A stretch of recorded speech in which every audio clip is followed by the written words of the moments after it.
World Malayali federation Maharashtra state council രൂപീകരിച്ചു. ഇതിനകം 168 രാജ്യങ്ങളിൽ സാന്നിധ്യമുള്ള സംഘടനയുടെ പ്രവർത്തന മേഖല വിപുലീകരിക്കുന്നതിന്റെ ഭാഗമായാണ് മഹാരാഷ്ട്രയിലും ശൃംഖല വ്യാപിപ്പിക്കുന്നത്. ആഗോള മലയാളി സംഘടനയായ വേൾഡ് മലയാളി ഫെഡറേഷന്റെ മഹാരാഷ്ട്ര സ്റ്റേറ്റ് കൗൺസിൽ രൂപീകരിച്ചു. 168 രാജ്യങ്ങളിൽ സാന്നിധ്യമുള്ള സംഘടനയുടെ പ്രവർത്തന മേഖല വിപുലീകരിക്കുന്നതിന്റെ ഭാഗമായാണ് മഹാരാഷ്ട്രയിൽ കൗൺസിൽ ആരംഭിക്കുന്നതെന്ന് സംസ്ഥാന കൺവീനർ ഡോക്ടർ ഉമ്മൻ ഡേവിഡ് പറഞ്ഞു. പല മേഖലയിലെ പ്രവർത്തിക്കുന്നവരുടെ ഒരു സംഘടനയായി രൂപം പ്രാപിക്കാൻ കഴിഞ്ഞു എന്നുള്ളത് വളരെ അഭിമാനകരമായ ഒരു കാര്യമാണ്. പ്രവാസികളുടെ ഒരു ഏറ്റവും വലിയൊരു കൂട്ടായ്മയാണ് WMF. മഹാരാഷ്ട്ര സ്റ്റേറ്റ് കൗൺസിൽ ഔദ്യോഗിക പ്രഖ്യാപനം മുംബൈയിൽ സംഘടിപ്പിക്കുന്ന മഹാസമ്മേളനത്തിൽ വെച്ചായിരിക്കുമെന്നും ഡോക്ടർ ഉമ്മൻ ഡേവിഡ് വ്യക്തമാക്കി. 25 ലക്ഷത്തിൽ പരം ആളുകൾ ഇവിടെ മഹാരാഷ്ട്രയിലുണ്ട്.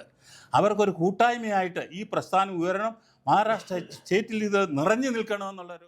മഹാരാഷ്ട്രയിലെ മലയാളി സമൂഹത്തെ ഏകോപിപ്പിച്ച് സാമൂഹ്യ സാംസ്കാരിക സേവനപരമായ രംഗങ്ങളിൽ സജീവ പങ്കാളിത്തം ഉറപ്പാക്കുകയാണ് സംഘടനയുടെ ലക്ഷ്യം.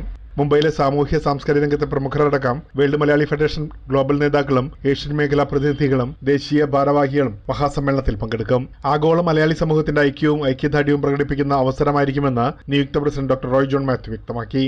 നമ്മുടെ ജൂൺ 14 ആണ് ഇൻസ്റ്റലേഷന്റെ ആയിട്ട് തയ്യാറാകാൻ പോകുന്നത്.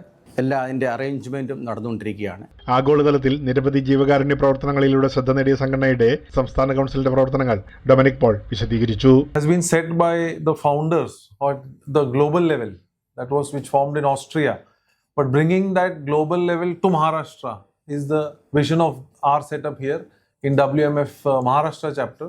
കോർ കമ്മിറ്റി അംഗങ്ങൾ ആലോചനാ യോഗത്തിൽ പങ്കെടുത്തു. പ്രിംലാൽ, കൈലി ന്യൂസ്, മുംബൈ.